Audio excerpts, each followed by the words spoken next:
Hi అండి. తెలుగు కథల ప్రపంచంకు స్వాగతం. ఇవాళ పద్మావతి చలంచర్ల గారు రచించిన వంటొచ్చిన మొగుడు అనే కథను వినేద్దామండి. మిక్సీ కింద ఉన్న అలమారలో తెల్ల డబ్బాలో ఉన్నది ఉప్పు కాదా అన్న మాటతో హాల్లోని సోఫాలో కూర్చొని పరీక్ష పేపర్లు దిద్దుతున్న వాసంతి తుల్లిపాటుతో తలెత్తి చూసింది. హాలు లోపలి గోడకు ఆనుకొని మోచేతి వరకు ఇడ్లీ పిండి అంటిన చేత్తో జవాబు కోసం చూస్తూ నిల్చున్నాడు నందకిషోర్. జారిపోతున్న లుంగీని ఉండల చుట్టి పైకి తోపి బనీన్ లేకుండా ఇప్పుడిప్పుడే వస్తున్న చిన్న పొట్టతో పని చేయటం వలన పట్టిన చిరు చెమటతో ఏ భావము పలకని మొహంతో ఒక కాలు గోడకు పైకి తన్నిపెట్టి ఇడ్లీ పిండి కారిపోకుండా చేతిని ఎత్తిపెట్టి నుంచున్నాడు. మామూలుగా అయితే ఆ అవతారం నవ్వును తెప్పిస్తోంది. కాని వాసంతికి కంపరమేసింది. కొంత అయోమయంతో, కొంత భయంతో, చిరాకుతో కాదు అని చెప్పి ఏం చేశావని అడిగింది. ఎదురుగా కూర్చున్న ట్యూషన్ పిల్లలు నవ్వు మొహంతో ఉత్సాహంతో చూస్తున్నారు అతని వైపు. ఏం చేయలేదులే, నువ్వు అంతలా ఇదైపోకు. ఉప్పేమో అనుకుని ఇడ్లీ పిండిలో వేశా, కాదనిపించి నోట్లో వేసుకొని చూశా. వెంటనే మొత్తం కుప్ప కుప్పగా తీసేశా. అయినా ముగ్గుపిండి డబ్బా అక్కడ పెట్టుకుంటారా ఎవరైనా? తనదేం తప్పులేదన్నట్లు సమర్థించుకున్నాడు కిషోర్. పోపు సామాన్లు పెట్టే చోటు వదిలిపెట్టి మిక్సీ కింద ర్యాక్లో చూస్తాడా ఎవడైనా? 2 డాలు ఒత్తి పలుకుతూ ప్రశ్నించింది వాసంతి. అయినా నీకు మోచేతి వరకు పిండి ఎందుకు అంటింది? ఎన్నిసార్లు చెప్పాను గరిటెతో కలపమని? చేతి నిండా గిన్నె నిండా పూసి పెడతావు. నేను వేసినప్పుడు ఇలాగే ఉంటుందా గిన్నె గాని చెయ్యి గాని? చిరాకుగా పేపర్లో తలదూర్చింది. పిల్లలు కూడా టీచర్కి కోపం వచ్చిందని తలదించుకొని చదవటం మొదలుపెట్టారు. ఇడ్లీ పిండి అయినా దోశ పిండి అయినా ఉప్పు వేసినప్పుడు చేత్తో కలిపితేనే సమంగా కలుస్తుంది, రుచిగా కూడా ఉంటుంది. చేయి కడుక్కుంటూ అన్నాడు. మీ బామ్మేగా చెప్పింది అన్నది. మా అక్క కూడా అదే అంటుంది. మా బావ ఎంత మెచ్చుకుంటారు మా అక్క చేతి వంటను. నువ్వు తింటావుగా, అదంతా చెయ్యి తీరే అన్నాడు. నీ మొహం, అదేదో రూలు అన్నట్లు మాట్లాడుకు. పని శుభ్రంగా చేయటం చేత కాదు గాని కోపంగా అంది. అతను నిలబడిన తీరు ఆడపడుచును గుర్తు చేస్తోంది. ఆవిడ కూడా అంతే. వస్తే వంట నేను చేస్తాలే అమ్మాయ్ అంటూ కిచెన్లోకి వెళ్తుంది. రాత్రి అదే సమయంలో ఆవిడ సీరియల్స్ కూడా వస్తాయి. వంట చేస్తూ కిచెన్లోకి హాల్లోకి తిరుగుతూ ఉంటుంది. ఏదైనా ముఖ్యమైనవి అనుకుంటే ఆ గోడకు అలాగే ఆనుకొని నుంచుంటుంది. వాసంతి మొహం చూసి ఇంకేం మాట్లాడలేదు కిషోర్. పిల్లలు వెళ్లిపోయిన తర్వాత తన పరిస్థితి తలుచుకుంటూ చిరాకును కంట్రోల్ చేసుకుంటూ పేపర్లను కట్టిపెట్టి ట్యూషన్ అయిందనిపించింది వాసంతి. ఇడ్లీ పిండి కలిపిన గిన్నె పక్కన పెట్టేసి నోరు విప్పకుండా న్యూస్ పేపర్ తీసుకొని బాల్కనీలోకి వెళ్ళాడు కిషోర్. అక్కడైతే పెద్దగా అరవదని, ఈలోపు కాస్త కుదుట పడుతుందని. పిల్లలు వెళ్లిన తర్వాత దిగాలుగా అలాగే సోఫాలో చేరగిల పడిపోయింది. కళ్ళలో అసహాయతతో కూడిన సన్నటి నీటి పొర. ఎవరితో చెప్పుకోవాలి? తన బాధ ఎవరికి అర్థమవుతుంది? తమ్ముడికి చెప్తే మరదలతో సహా కలిసి నవ్వుతారు. స్నేహితురాలతో చెప్తే ఊరుకుంటుందా? రుచిగా వండి పెడితే హాయిగా తిని కూర్చోక అంటుంది. తల్లితో తన బాధ పంచుకుందామంటే మగపిల్లాడితో వంట పని ఇంటి పని చేయించింది చాలక మళ్ళీ వంకలు పెడతావా అంటూ తిడుతుంది. నేను చేయించను మహాప్రభో, తనకే ఆ పనులు ఇష్టం అంటే వినిపించుకోదు. కళ్ళు మూసుకున్న వాసంతికి గతం సినిమాల్లో లాగా గిరగిరా తిరిగింది. అది పెళ్లి చూపుల ఘట్టం. అబ్బాయికి హైదరాబాద్లో మల్టీనేషనల్ కంపెనీలో ఉద్యోగం అనేసరికి మరే విషయాలు స్ఫురించలేదు. హైదరాబాదు, సాఫ్ట్వేర్ ఎంప్లాయీ, ఇది చాలు కళ్ళు మూసుకొని ఎస్ చెప్పటానికి అనుకుంది. విజయవాడలో పుట్టి పెరగటంతో చుట్టాలంతా ఈ చుట్టుపక్కలే. గుంటూరు, తెనాలి, రేపల్లె, బాపట్ల, ఇదే ప్రపంచం, ఇదే లోకం. చిన్నప్పుడే నిర్ణయించుకున్నా నా జీవితం భవిష్యత్తు హైదరాబాదేనని. హైదరాబాద్ చుట్టూ ఎన్నో కలలు కన్నా. పెద్ద పెద్ద భవనాలు, మల్టీప్లెక్స్లు, మెట్రోలు, రోడ్లు, ఆఫీసులు నాకు కిక్కునిస్తాయి. ఎవరి పని వారు చేసుకుంటూ ఎంత ఆనందంగా ఉంటారు. కానీ ఎక్కడో చిన్న నిరాశ. అమ్మా నాన్న హైదరాబాద్ సంబంధం తెస్తారా, ఒప్పుకుంటారా అని. విజయవాడలోనే స్కూలు, విజయవాడలోనే ఇంటర్, ఇక్కడే డిగ్రీ, ఇక్కడే పీజీ, ఇక్కడే బీటెక్, ఇక్కడే ఉద్యోగం. నా జీవితంలో కృష్ణానది తప్ప మరేం లేదు ఛీ అనుకుంది. ఇంట్లో సంబంధాలు చూడటం మొదలు పెట్టినప్పుడు ఖచ్చితంగా చెప్పా, హైదరాబాదు సంబంధం అయితేనే చేసుకుంటాను అని. దాని మొహంలే అంది అమ్మ పట్టించుకోకుండా. నేను వాళ్ళని పట్టించుకోకుండా హైదరాబాదు కాని సంబంధాలన్నీ తిరగొట్టేశాను. ఫైనల్ గా ఈ సంబంధం వచ్చింది. కిషోర్ హైదరాబాద్లో సాఫ్ట్వేర్ ఎంప్లాయీ. ఈ ఒక్క క్వాలిఫికేషన్ చాలు. నా జీవితం అంతా మెట్రో సిటీస్ లోనే గడిచిపోతుంది. లాంగ్ డ్రైవ్లు, ఏసీ ట్రైన్లు. ఈ విజయవాడ మూలాన ఏనాడు ఏసీ ట్రైన్ మొహం కూడా చూడలేదు. అదృష్టం బాగుండి పెళ్లి కొడుక్కి నేను నచ్చితే బిర్లా మందిరికి వస్తానని మొక్కుకున్నా. కనకదుర్గమ్మను వదిలేశానని అనుకోకండి. నా బాధ ఏమిటో కనకదుర్గమ్మకు తెలుసు. చుట్టుపక్కల ఊళ్ళో నుండి ఎవరు వచ్చినా కనకదుర్గమ్మ దర్శనం డ్యూటీ నాదే. పూలమ్మే వాళ్ళు, కొబ్బరికాయల వాళ్ళు, చెప్పుల వారికి నేను సుపరిచితం, పూజార్లకు కూడా. వచ్చిన చుట్టాల సోది వింటూ గుడికి తీసుకువెళ్లి కొబ్బరికాయలు ప్రసాదాలు కొనిపించుకొని అమ్మవారి దర్శనం చేయించుకొని తీసుకురావడం నా 8వ తరగతి నుండే మొదలు. కొత్తలో బాగున్న తర్వాత చిరాకు, కోపం, ఆ తర్వాత అసహనము పుట్టుకొచ్చింది. నా వల్ల కాదు అని మొత్తుకున్నా నేర్చుకోవాలి ఇవన్నీ. బెజవాడ అమ్మాయిలు అంటే కత్తి అనిపించుకోవాలి అంటూ సూక్తి రత్నాలు. కొంతలో కొంత ఊరట ఏమిటంటే కనకదుర్గమ్మతో నా మొర ఆమె చెవిన వేసేదాన్ని. ఏ మాటకు ఆ మాటే. అమ్మను ఎన్నిసార్లు దర్శించినా చాలదు. నాకు తెలియకుండానే చేతులు జోడించి ప్రశాంతంగా కళ్ళు మూసుకునేదాన్ని. అబ్బాయి వాళ్ళది పొన్నూరు దగ్గర చిన్న ఊరు. తల్లి తండ్రి చిన్నతనంలోనే పోవడంతో నాయనమ్మ పెంచింది. అక్క, తమ్ముడు ఇద్దరికి 10 ఏళ్లు వ్యత్యాసం ఉంది. బావగారికి రైల్వేస్ లో ఉద్యోగం. మనవడు ఎక్కడ కాలేజీలో చేరితే తను అక్కడికి వెళ్లి ఉంటూ చదివించుకుంటుందట నానమ్మ. హైదరాబాద్ లో ఉద్యోగంలో చేరితే కూడా తను వదలలేదట. ఇంతకాలం కూడా ఉండి జాగ్రత్తగా చూసుకుందట. పెళ్ళైతే ప్రశాంతంగా ఊపిరి పీల్చుకుంటుందట. ఇక్కడి వాళ్లే కాబట్టి అమ్మా నాన్నలు ఇష్టపడ్డారు. హైదరాబాదు సాఫ్ట్వేర్ ఎంప్లాయ్ కాబట్టి నాకు అంగీకారమే. దుర్గమ్మ తల్లి నా మొర ఆలకించింది. నాకు నేను ముందే చెప్పుకున్నా, అబ్బాయి ఎలా ఉన్నా సర్దుకుపోవాలి అని. అవ్వా కావాలి, బువ్వా కావాలి అంటే కుదరదు కదా. నిశ్చయించుకున్న పెళ్లికి చూడటం ఎందుకులే అని పెళ్లి చూపుల తంతును నేనే పెద్దగా పట్టించుకోలేదు. నా బుర్ర నిండా మెట్రో ట్రైన్లు, మల్టీప్లెక్స్లే తిరుగుతున్నాయి. నిశ్చితార్థంలో చూశాను. సంతోషం ఉప్పొంగింది. నిజంగా బాగున్నాడు. కాదు కాదు, అందంగా ఉన్నాడు. నాకన్నా కూడా అందంగా ఉన్నాడు. తెల్లగా, ఎత్తుగా, ఎత్తుకు తగిన లావుతో హుందాగా కూడా అనిపించాడు. తన ముందు నేనే తేలిపోతాను. ఎందుకు ఒప్పుకున్నాడబ్బా అనుకున్నాను. ఎంక్వైరీలో తేలిందేమిటంటే ఎక్కడో దూరపు చుట్టరికం, మంచి బలగం ఉన్న సంబంధం కావాలని నానమ్మ ఆశ. సో నానమ్మకి మా చుట్టాలు పలుకుబడి బాగా నచ్చి ఉంటుంది.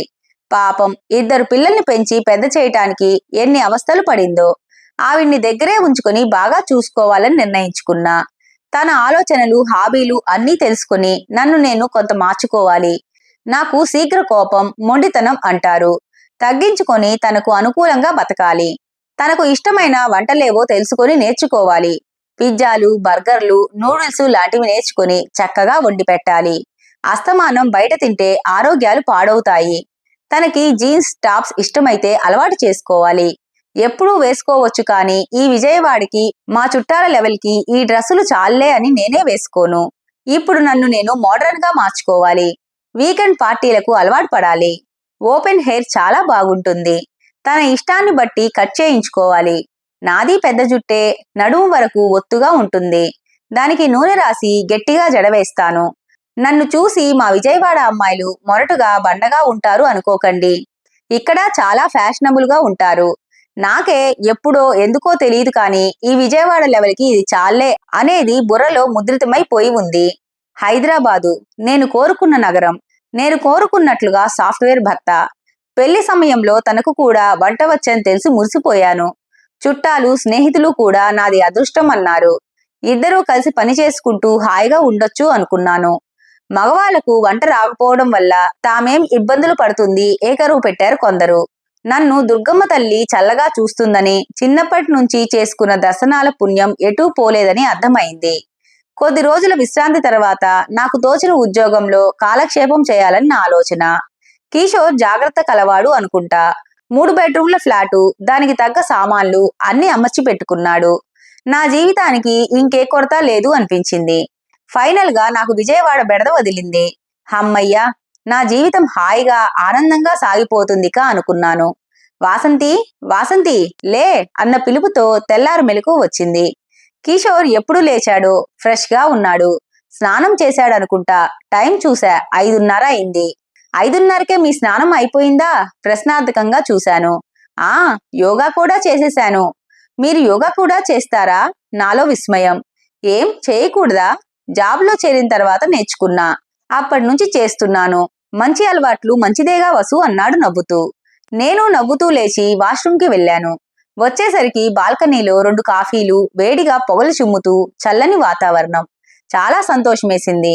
ఎంత అదృష్టవంతురాల్ని అనుకున్నాను. ఎంతమంది భర్తలు ఉదయాన్నే ఇలా భార్యలకు కాఫీతో సుప్రభాతం చెప్తారు.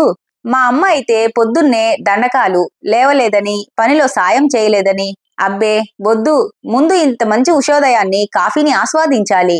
కాసేపు తర్వాత వంటగదిలోకి వెళ్ళా. అన్నీ నీటిగా సర్ది ఉన్నాయి. చిరునవ్వుతో నేను వస్తున్నానని ఇల్లు బాగా సర్దారే అన్నాను. లేదు, ఇల్లు ఎప్పుడూ ఇలాగే ఉంటుంది. ఆర్గనైజ్డ్ గా ఉంచటం నాకు అలవాటు అన్నాడు. తను మాట్లాడే ప్రతి మాట నేనెంత అదృష్టవంతురాలినో తెలియచేస్తుంది. టీలో అందరూ అల్లం వేస్తారు కానీ లవంగం, దాల్చిన చెక్క వెయ్యి. అదో రుచి, చాలా బాగుంటుంది అన్నాడు. ఓ అవునా, ట్రై చేస్తాను అన్నాను. ఇక రాత్రి భోజనం. చుక్కకూర కందిపప్పులో కన్నా పెసరపప్పుతో బాగా ఇముడుతుంది. గుమ్మడి వడియాలతో అదిరిపోతుంది చూడు, ఈసారి చేసి పెడతా అన్నాడు. నాకు తెలియని విషయం ఏమో ఉంటుందేమో, చేస్తానంటున్నాడుగా, చేయిని, చేస్తే తినడానికేం అనుకున్నాను. మరో పూట కాఫీ పాలు స్టవ్ మీద కన్నా కుంపటి మీద కాస్తే ఆ రుచే వేరు అన్నాడు. అవన్నీ ఇక్కడ కుదరదు కదా కిషోర్ అన్నాను. కుదరవు కానీ చెప్తున్నాను అన్నాడు. సరే, ఈ శనివారం వంట నేనే చేస్తా, చూద్దూ గాని అన్నాడు. వద్దు కిషోర్, నేను వచ్చి 2 నెలలయ్యింది. నువ్వసలు నన్ను బయటకు తీసుకెళ్లనే లేదు. బయటనే భోంచేద్దాం. బయటకు వెళ్దాం కాని భోజనం ఇంట్లోనే చేద్దాం, వంట నేనే చేస్తాగా అన్నాడు. అప్సెట్ గా అనిపించింది. కానీ చేసేదేం లేక సరేనన్నాను. భోజనం తర్వాత బయటకు వెళ్తాం అన్న ఆనందంతో లేచాను. అప్పటికే కిషోర్ స్నానం చేసి కాఫీ ఫిల్టర్ వేశాడు. ఫిల్టర్ కాఫీ నాకు ఇష్టమే కానీ అంత ప్రాసెస్ నచ్చదు. ఇవాళ ఫిల్టర్ కాఫీ అంత ఆనందాన్ని ఇవ్వలేదు. 2 వారాల క్రితమే తనని కిచెన్ లోకి రావద్దని గట్టిగా వార్నింగ్ ఇచ్చాను. నేను చేసే ప్రతి పనిని ఇలా కాదు, అలా కాదు, ఇది వెయ్యి, అది వద్దు, ఇది ముందు వెయ్యాలి, అది తరువాత వెయ్యాలి, అబ్బో రన్నింగ్ కామెంటరీ ఇలా సాగిపోతూనే ఉంటుంది. ఏదీ నా లెక్క ప్రకారం జరగదు. వంట బాగానే ఉంటుంది. ఏ మాటకు ఆ మాటే చెప్పుకోవాలి. కిషోర్ వంట అద్భుతంగా చేస్తాడు. అంతేకాదు ఇష్టంగా చేస్తాడు.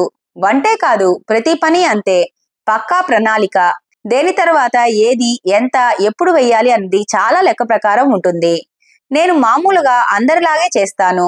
ప్రతిరోజు తినేటప్పుడు ఏదో ఒక కామెంట్, అది నాకు నచ్చటం లేదు. టొమాటో పప్పుకి దొండకాయ వేపుడు బెస్ట్ కాంబినేషన్, అది కూడా దొండకాయలు గుండ్రంగా కొయ్యాలి అంటాడు. దోసకాయ పప్పుకి వంకాయ కొబ్బరి కారం సూపర్ గా ఉంటుంది, అవి కూడా పొడవు వంకాయలు అంటాడు. పొట్లకాయ పెరుగు పచ్చడికి బెండకాయ డీప్ ఫ్రై బాగుంటుందట. సాంబారుకి ఆలు ఫ్రై కన్నా చేమదుంప మిరియపు కారం బెస్ట్ అట. గుమ్మడి వడియాలు, బియ్యపు వడియాలు, మినప వడియాలు ఇలా ఏవి దేనితో అద్భుతంగా ఉంటాయో చెప్తూనే ఉంటాడు. ఇవాళ గోంగూర పచ్చడి ఎండుమిరపకాయలతో చేయి, మిరపకాయలతో పాటు ధనియాలు జీలకర్ర కూడా వేయించు అన్నాడు. రోజు భోజనం టైంలో ఏదో చర్చ తనకి. మొదట్లో ఇష్టంగానే అనిపించినా రాను రాను చిరాకు మొదలైంది నాకు. కాఫీ, స్నానం, ఆంజనేయ స్వామి గుడి. నువ్విలా కూర్చో, కాసేపట్లో అల్లం వేసి మాంచి పెసరట్టు వేసి పెడతా నీకు అంటాడు. మరి పిండి అని అడిగితే రాత్రే నానేసాగా, నువ్వలా కూర్చో, నేను చిటికలో వేసేస్తా అంటాడు. చర్రుమంది నాకు. కానీ ఆకలి వేస్తోంది. మౌనంగా వెళ్లి సోఫాలో కూర్చొని టీవీ ఆన్ చేశా. వేసినంతసేపు నానమ్మ, అక్క టిఫిన్లు, వంటలే, ఎవరు ఎలా చేస్తారు అన్నది. నీకు కూడా వేసేయి కిషోర్, ఇద్దరం కలిసి తిందామన్నది. వద్దొద్దు, పెసరట్టు వేడిగానే తినాలి, చల్లారితే బాగోదు, నువ్వు తినేసేయ్ అంటూ ప్లేట్లో తీసుకొచ్చాడు వేడివేడి పెసరట్టు. నెయ్యి కారుతూ ఉన్న పెసరట్టు చూస్తే ఆత్మారాముడు తృప్తి పడ్డాడు. తను కూడా తెచ్చుకొని తింటూ ఏవేవో చెప్తున్నాడు. నేను వింటూ ఉన్నాను. ఈసారి మా ఊరు వెళ్ళినప్పుడు మంగళంలో వేయించిన కందిపప్పుతో గోంగూర పప్పు చేసి పెడతాను. అది తింటే నువ్వు ఈ పచ్చిపప్పు అస్సలు నోట్లో పెట్టవు అన్నాడు. మంగళమా అని అడిగాను. అయ్యో, అది కూడా తెలీదా నీకు? అదేదో 8వ వింతలాగా చూశాడు. తెలీదు అని ముక్తసరిగా అన్నా. హాయిగా పెసరట్టు తిన్న ఆనందం లేకుండా ఈ టిఫిన్ నాకు నచ్చటం లేదు, మంగళం అంటే మొదలు పెట్టాడు పక్కనే కూర్చుని. అబ్బా, ఎందుకడిగానా అనిపించింది. వద్దు కిషోర్, వంట చేసుకోవాలిగా, వదిలే. లేదా బయటికి వెళ్లి భోంచేసి సరదాగా సినిమాకు వెళ్దామన్నాను. అతనికి బయట తినడం నచ్చదు. బయట వద్దు, నేనే చేస్తాగా, ఎంతో టైం పట్టదు, నువ్వు ఏమీ చెయ్యక్కర్లేదు. ఇది విను ముందు, ఎంత బావుంటుందో వంట చేస్తూ చెప్తాలే అన్నాడు. అయిష్టంగానే కూర్చున్నాను. మంగళం అంటే అని చెప్పేసరికి కళ్ళు అరమోడ్పులయ్యాయి. ఒక్కోసారి కుండలు పగిలిపోతాయిగా, ఆ పగిలిన కుండలో కింద భాగం అన్నమాట. దాన్ని పొయ్యి లేదా కుంపటి మీద పెట్టి పప్పు వేయించుతారు. మంట పెద్దగా పెట్టకూడదు. సన్న సెగ మీద దోరగా వేయించాలి. నా కళ్ళు ఎప్పుడు మూత పడిపోతాయో తెలీదు. వచ్చిన కొత్తలో నన్ను నేను మోడ్రన్ గా మార్చుకోవాలి అని హెయిర్ కట్ చేయించుకున్నా. జీన్స్ పలాజోస్ కొనుక్కున్నాను. జీన్స్ వేసుకున్న రోజు తనకి పెద్దగా నచ్చలేదు. చక్కగా చీరనో డ్రెస్సో వేసుకోవచ్చుగా అన్నాడు. మీ నాన్నమ్మనో అక్కనో వేసుకోమను, నాకివే ఇష్టం, ఇవే వేసుకుంటా అన్నాను ఒళ్ళు మండిపోతూ ఉంటే. విజయవాడలో వేసుకోలేదుగా అన్నాడు నా కోపాన్ని పట్టించుకోకుండా. నాకు కోపం వచ్చిందన్న విషయాన్ని కూడా గుర్తించలేదని. నీ మొహం, నువ్వేం చూశావు? నాకు షర్ట్స్ ఫ్రాక్స్ చాలా ఉన్నాయి, అవే వేసుకొని తిరిగేదాన్ని అక్కసుగా అన్నాను. అలాగా, నీకేవి ఇష్టమైతే అవే వేసుకో, కూల్ గా సమాధానం ఇచ్చాడు. విజయవాడ ఒక నరకం అనుకుంటే ఇది ఇంకోలా ఉంది ఏంట్రా బాబు అనుకున్నాను. దానికి తోడు ఇక్కడ తనకో అన్న ఉన్నాడు. చిన్న తాత పెద్ద తాత చుట్టరికాలు. ఉస్మానియాలో డాక్టర్. బొద్దుగా తెల్లగా దబ్బపండులా ఉంటాడు. ముట్టుకుంటే మరక పడిపోతుందేమోనంత తెల్లగా ఉంటాడు. 2-3 ఏళ్లకు ఒకసారి కలుస్తుంటాం. ఆయన వచ్చిన రోజు మరీ ఇంకా ఇద్దరు అదేదో లోకంలో ఉంటారు. దానిలో వాళ్ళ ఊరు, నానమ్మ, అక్కలు, చెక్కలు, వంటలు, ఊళ్ళో కాలేజీ లేకపోవటం, హాస్టల్ ఖర్చులు భరించలేని ఆర్థిక స్థితి, రూములు అద్దెకు తీసుకుని వండుకు తిని దానిలో నిష్ణాతులైపోతారు. ఆయన డాక్టర్ అవటం మూలాన సమయం దొరకదు కాబట్టి పర్లేదనుకుంటా. మా ఆయన మాత్రం నానమ్మ పెంపకంలో ఇదిగో ఇలా తయారయ్యాడు. ఆ బావుగారు చాలా సరదా మనిషి. జోకులు, సెటైర్లు బ్రహ్మాండంగా వేస్తారు. ఇద్దరి మెయిన్ టాపిక్ వంట. బామ్మ ఎలా చేస్తుంది, అమ్మ ఎలా చేస్తుంది, దేంట్లో ఏం వేస్తే ఎలా ఉంటుంది. ఊరిలో ప్రతి ఒక్కడికి నిక్ నేమ్, కాలువలు, వాటిలో ఈతలు చెప్పుకొని పగలబడి నవ్వుతూ ఉంటారు. మొదట్లో సరదాగానే ఉండి ఎంజాయ్ చేసేదాన్ని. ఇప్పుడది హద్దులు దాటి చిరాకు వచ్చింది. ఎన్నోసార్లు వార్నింగ్ ఇచ్చాను. వంటగది వైపు రావద్దని, వంట గురించి మాట్లాడవద్దని, వంకలు పెట్టవద్దని. కొంత కంట్రోల్లోకి వచ్చాడు. ఆ చెయ్యి ఎత్తిపెట్టి గోడకు ఆనుకున్న తీరు గుర్తొచ్చి ఒళ్ళు మండిపోతుంది. బాల్కనీలోకి వెళ్లి చూశా. బిక్కమొహంతో పేపర్ చూస్తున్నాడు. తిరిగి వచ్చి సోఫాలో కూర్చున్నాడు. కళ్ళు మూసుకున్నా ఎందుకు నాకీ అసహనం? ఏం తక్కువైంది నాకు? ఏమిటి తనతో ప్రాబ్లం? తాగుతాడా? లేదు. పబ్బులు పార్టీలు అంటూ తిరుగుతాడా? లేదు. ఆఫీస్ పని అంటూ నన్ను పట్టించుకోకుండా ఉంటాడా? అదీ లేదు. పోనీ అమ్మాయిలు వెంట పడతాడా? అస్సలు లేదు. ఆ మొహానికి అంత తెలివి కూడానా? సినిమాలు షికార్లు వద్దంటూ నన్ను కట్టడి చేస్తాడా? లేదు. తనకిష్టం ఉన్నా లేకున్నా నా కోసం వస్తాడు. నానమ్మ పెంపకంలో అతి జాగ్రత్తగా పెరిగాడు. అలాగే అతి మంచిగా తయారయ్యాడు. జీవితాన్ని పద్ధతిగా జీవించాలి అనుకుంటాడు. అన్నిటికీ మించి నన్ను ఏనాడు ఒక్క మాట అనడు. చాలా మంది భర్తల్లా భార్యని చిన్న చూపు చూడడు. నాన్న బాబాయిలు అమ్మను పిన్నులను ఎలా ట్రీట్ చేస్తారు? అసలు స్వాతంత్ర్యం ఉందా? వాళ్ళు అజమాయిషీని భరిస్తూ అలా బతికేస్తూ ఉంటారు. నేను ఉద్యోగం చేయడం చేయకపోవటం నా ఇష్టానికి వదిలేశాడు. నేను ఫ్రాక్స్ జీన్స్ ఏం వేసుకున్నా అభ్యంతరం చెప్పడు. నన్ను నేను అప్డేట్ గా ఉంచుకోవడం కోసం బోధన నాకిష్టం కాబట్టి స్కూల్లో ఉద్యోగం చేస్తున్నా. దేనికి అడ్డు చెప్పడు. స్త్రీలకు పెద్దలకు గౌరవం ఇవ్వాలి అంటాడు. వీటన్నిటిలో ఏం తప్పు ఉంది? నాకు తను అవుట్డేటెడ్ గా ఎందుకు అనిపిస్తున్నాడు? నాకెలా టీచింగ్ మీద ఇష్టమో తనకి వంట మీదే ఇష్టం కావచ్చు. అది నాకెందుకు కష్టాన్ని కలిగిస్తోంది? లేచి బాల్కనీలోకి వెళ్ళా. బాచి, అది వాళ్ళ నానమ్మ గారి పిలుపు. ఆకలేస్తోంది, అన్నం తిందాంరా అన్నాను. ఉల్లిపాయలు సన్నగా తరిగి, అల్లం పచ్చిమిర్చి వేసి 1 స్పూన్ శనగపిండి కలిపి, కొత్తిమీర కరివేపాకు దిట్టంగా వేసి ఆమ్లెట్ వేద్దూరా. ఈలోపు నేనే అన్ని సర్దుతా. తనకిష్టమైన వివరంతో చెప్పా. వెటకారం ఉందేమోనని నా మొహంలోకి చూశాడు. లేదు, మామూలుగానే ఉంది. ఈవేళ అలా కాదు, ఎండుమిర్చి ఫ్లేక్స్ కచ్చా పచ్చాగా దంచి 4 మిరియాలు సొంటిపొడి వేస్తా చూడు ఎలా ఉంటుందో ఉత్సాహంతో లేచాడు. అబ్బా, ఈ వంటొచ్చిన మొగుడితో ఎలాగమ్మా వేగేది అనుకున్నాను. ఇంతటితో కథ కంచికి మనం ఇంటికి. ఈ కథ కనుక మీకు నచ్చినట్లయితే లైక్ చేసి, షేర్ చేసి, కామెంట్ చేసి మన ఛానల్ కి సపోర్ట్ చేసేయండి ఫ్రెండ్స్. ఇక ఉంటానండి. By by.